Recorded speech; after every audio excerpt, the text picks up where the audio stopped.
Hi friends, welcome back to Locally Raised. If you're new here, my name is Marta, and I started this channel just a couple weeks ago because I wanted to share a journey that I've started to change the way that I source my family's food. I'm working on growing and raising more food in our own backyard and buying more food from local farmers. So I really want to keep my sources close to home as much as possible. If you found anything interesting or helpful or encouraging in these videos, please remember to like and subscribe because I want to keep sharing videos with you and keep chronicling this journey and hopefully encourage others along the way. I knew when I started thinking about changing the way that I source my family's food that I wanted to keep bees. We love honey. It is a staple in our household for sure. I take honey in my tea every morning. I give honey to my kids when they're sick. I often swap honey for sugar when I'm baking and cooking. And so it's definitely something we use every day. And I love the thought that maybe that honey could come from my backyard. So today I want to tell you about my top bar hive and why I'm choosing to keep bees in this style hive. Before we dig into the reasons I'm keeping bees in a top bar hive, I do want to mention that I am not making this video because I am a beekeeping expert. I know that the beekeeping world involves a vast body of knowledge and that people spend years honing this craft under the guidance of a mentor. And I have read a few books and I've had these bees for a couple months. That's where I'm currently at. So I'm making this video not because I'm an expert, but because I want to share what I've learned so far in the hopes that it might be helpful to anybody else who's thinking about getting started in backyard beekeeping or getting started with a top bar hive. I also want to mention that what I'm sharing today are the reasons I'm keeping bees in a top bar hive right now. These are not the reasons that I think top bar hives are superior. Different hives serve different purposes for different people at different times. There might come a day when I choose to keep bees in a Langstroth. So I just want to share with you the merits of this hive and why it's helping me right now, or why it's serving my purposes right now. The Langstroth hive, which is those stacked boxes you probably picture when you picture a beehive, is by far the dominant hive style in North America. And not only is it the dominant hive style in North America, but I'm in Pennsylvania, which is the home of the Langstroth. Langstroth developed his hive here in the 1800s, so it has deep roots here. Let me tell you why I chose the top bar hive instead. Reason number one, I'm keeping bees in a top bar hive. This hive does not require any heavy lifting. I have lower back issues. I don't know why. I don't have some intense history as an athlete. I'm in my 30s, but for some reason I do. I'm working on it in physical therapy and I'm getting better, but I do try to avoid heavy lifting. Heavy lifting hurts my back and interrupts my healing process. So when I was learning about the process of keeping bees in a Langstroth, I realized there would be some heavy lifting involved. A super full of honey can weigh 60, 70, 80 pounds. And that was daunting to me. Of course, I could ask for help on the days when I had to do that lifting, but it was exciting to realize that there's a hive available that doesn't require any heavy lifting and that I could easily maintain on my own. Everything is at waist height here. The heaviest thing I'll have to lift with this hive is the lid, to take the lid off. And if I wanted to, I could have had John put the lid on hinges. And in that case, the heaviest thing I would have had to lift would be a bar full of honey, which weighs a couple pounds. I've had cats heavier than that.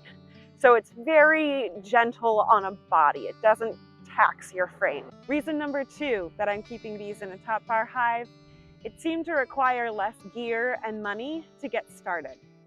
Of course, I realize that there's a range of gear that people choose to purchase when they're keeping bees in a Langstroth, and that's up to the beekeeper, but there just seemed to be less to starting up with this hive.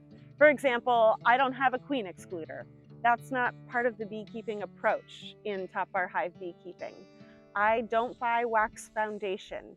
The bees draw their own comb in this hive. Yes, I know you can have them draw their own comb in a Langstroth, but typically they're given foundation. I don't have to buy frames. All they need are a simple bar, and if I'm short on bars, John can cut me another one and I can add it to the hive, no problem. I don't need a honey extractor. When it comes time to harvest this honey, all I need is a knife, a strainer, and a bowl. I have those things in my kitchen right now. So again, that's gear that I don't have to purchase or borrow or hunt down, and I love that. John also built this hive. I know that you can build your own Langstroth hive, but from everything I've read, it seems like it's really important if you do so, that the measurements be very specific, because you need to be able to fit purchased frames and combs or foundation into the hive. In this case, the measurements aren't as important. The measurement that's important in a top bar hive is the width of the bars. Some sources say 1 3/8 inch, some say 1 1/2. But somewhere around there is important so that bees can be working on adjacent combs and still fit back to back comfortably. Aside from that, there's a lot of flexibility in the specifications of this hive. Some people have longer top bar hives. Some people have deeper top bar hives. So it wasn't a big deal to have John build this hive for me. Someone with basic woodworking skills can do that. If we'd really wanted to be thrifty, he could have built a lot of this hive from scraps that we have in the garage. I happen to want a pretty hive, so we did buy cedar and roofing materials, and in all we have about $250 into this hive. But that's a pretty accessible entry point for me. I also like that I don't have to store a lot of gear for this type of beekeeping. I know that with a Langstroth, you're often storing empty, unused boxes in a garage or a shed, and you need to maintain those to make sure that they don't get any pests in them. I'm not storing anything in my garage for my beekeeping gear. The only thing I'm storing is a hat and a veil and some gloves that live in a little corner in my closet, and that's it.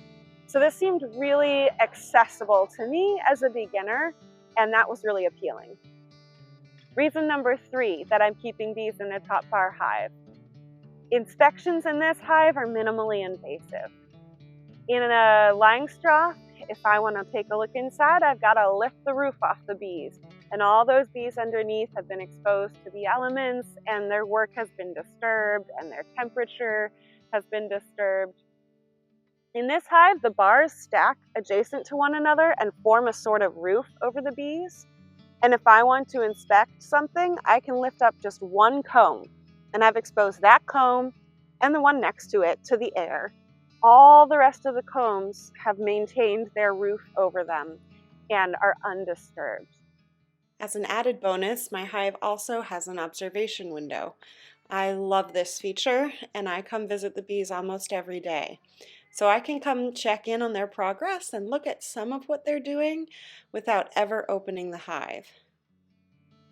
It's really appealing to me that this seems to be a minimally invasive approach. To be fair, I do want to mention that there are a few disadvantages to the top bar hive. For me, the biggest disadvantage by far has been the lack of community. I am surrounded by beekeepers. I'm in an area that's heavy with beekeepers. So for example, right next door to me,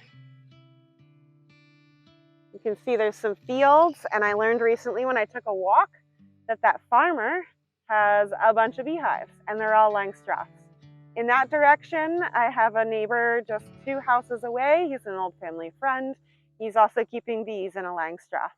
We have other family friends in the community that are Langstroth beekeepers, but I have not yet met any top bar hive beekeepers or been able to find any meetup groups for top bar hive beekeepers in my area. And it would be great if there was a bigger community for this.